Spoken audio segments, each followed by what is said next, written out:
India is not a country the way most countries are countries. It is a civilization that decided to become a country. Some historians suggest that difference changes everything. Stand in any Indian city at dawn. A temple bell rings somewhere to the left. A mosque calls to prayer somewhere to the right. A street vendor begins his morning. A software engineer checks his phone. A grandmother draws a Rangoli pattern on her doorstep, the same pattern her grandmother drew, and her grandmother before that. India contains multitudes that would, in most places, be separate countries. 22 officially recognized languages, hundreds of dialects, every major world religion practiced within its borders, 6,000 years of continuous civilization. And yet it holds together, not always easily, not always without tension, but continuously. One interpretation holds that India holds together not despite its complexity, but because of systems so old and so deeply embedded that they operate beneath politics, beneath economics, beneath the ordinary noise of history. 7 of them, still running. What the textbooks say. India gained independence on the 15th of August, 1947. After nearly 2 centuries of British colonial rule, the subcontinent was partitioned into 2 nations, India and Pakistan. The partition was swift and catastrophic. Millions displaced. Hundreds of thousands killed. And yet within months, India began the extraordinary task of writing a constitution, the longest constitution of any sovereign nation in the world. Adopted in 1950, it abolished untouchability, guaranteed freedom of religion, established universal suffrage. In a country where 70% of the population was illiterate, the official story is one of remarkable democratic ambition. A country that chose, at its founding, to be the world's largest democracy. That story is largely accurate. But 1947 was not India's beginning. It was merely its most recent reorganization. India had been reorganized before, by the Maurya Empire, by the Gupta dynasty, by the Mughal Empire, by the British. Each time the surface changed. Beneath it something remained. 7 things. Specifically, System 1, the caste structure. The caste system is one of the most studied and debated social structures in human history. Its origins are ancient. Some scholars trace it to the Vedic period, roughly 1500 to 500 BC. Its formal hierarchy divided society into 4 varnas: Brahmins, Kshatriyas, Vaishyas, and Shudras, with a 5th group, the Dalits, positioned entirely outside the system. The Indian Constitution of 1950 abolished caste discrimination. Affirmative action policies known as reservations were established to address centuries of inequality. And yet, some sociologists suggest that caste remains one of the most powerful organizing forces in Indian social life, not always in the ways it historically operated, but in marriage, in community identity, in informal networks of trust and support. One interpretation holds that caste persisted not simply because of prejudice, but because it served as a social infrastructure, a system of belonging, obligation, and mutual support that the state never fully replaced. The record shows a country that has legally abolished caste discrimination for 75 years. What it doesn't show is a society where caste has stopped mattering. Some structures are too old to be removed by legislation alone. They have to be replaced by something equally strong. And that replacement, some historians suggest, has not yet been built. System 2. The joint family. In most of the Western world, the nuclear family, two parents, their children became the dominant social unit in the 20th century. In India, a different structure persisted. The joint family, multiple generations living together, pooling resources, sharing decisions, remained the default for much of Indian society well into the modern era. And in many places, it still does. The joint family is not simply a living arrangement. It is an economic system, a welfare system, a decision-making structure. When a young person needs education, funding the family provides. When an elderly parent needs care, the family provides. When a new business needs capital, the family provides. Some economists suggest that the joint family system functioned as India's informal social security network for millennia. One interpretation holds that the persistence of the joint family in India is not a failure to modernize. It is the continuation of a system that has successfully absorbed economic shocks, famines, colonial extraction, partition, poverty that would have destroyed nuclear families entirely. The record shows a country where family obligation runs deeper and wider than in almost any comparable society. What it doesn't show is how much of India's social stability rests on structures that no government policy created, and no government policy could replace. System 3. The spiritual economy. India has more temples than any country on earth. The exact number is disputed. Estimates range from 1 to 3 million. But the scale is not the point. The point is what those temples do. Beyond worship, temples in India have historically functioned as economic institutions. They owned land. They employed thousands. They stored grain. They funded irrigation. The great temples of South India, Tirupati, Madurai, Ranganathaswamy were, for centuries, among the most powerful economic actors in their regions. More powerful, in some periods, than the local rulers. Some historians suggest that the spiritual economy of India, the vast network of religious institutions, pilgrimage routes, festival economies, and ritual expenditure, is one of the least understood but most significant economic systems in the world. One interpretation holds that the annual economic activity generated by Indian religious practice, pilgrimage, festivals, temple construction, ritual consumption is larger than the GDP of several small nations.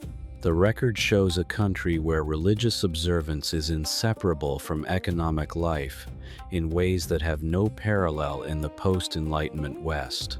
What it doesn't show is where the spiritual economy ends and the ordinary economy begins. In India, some historians suggest that line was never drawn. System 4. The Guru tradition. In most societies, knowledge is transmitted through institutions, schools, universities, textbooks, examinations. In India, a parallel system has operated for at least 3,000 years.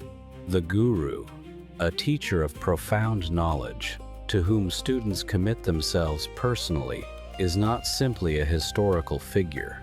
It is a living institution. The Guru-Shishya relationship teacher and dedicated student is one of the oldest and most continuous educational traditions in the world. It transmitted music, mathematics, philosophy, medicine, martial arts, yoga, architecture, not through texts alone, through direct transmission, person to person, generation to generation. Some education historians suggest that the Guru tradition preserved forms of knowledge, particularly in classical music, in Ayurvedic medicine, in certain mathematical traditions, that formal institutional education would have lost entirely. One interpretation holds that India's extraordinary density of living knowledge traditions, the fact that classical forms of music, dance, philosophy, and medicine are still practiced in largely unbroken lineages, is a direct consequence of this system. The record shows a country where knowledge transmission that bypasses formal institutions has survived 2 centuries of colonial education policy designed, in part, to replace it. What it doesn't show is how much was lost in the attempt, and how much survived because the transmission was too personal, too direct, too human to be institutionalized away. System 5. The monsoon logic. India's economy, for most of its history, was organized around one thing: rain. The monsoon, the seasonal shift in winds that brings rainfall to the subcontinent between June and September, is not simply a weather pattern. It is a civilizational rhythm.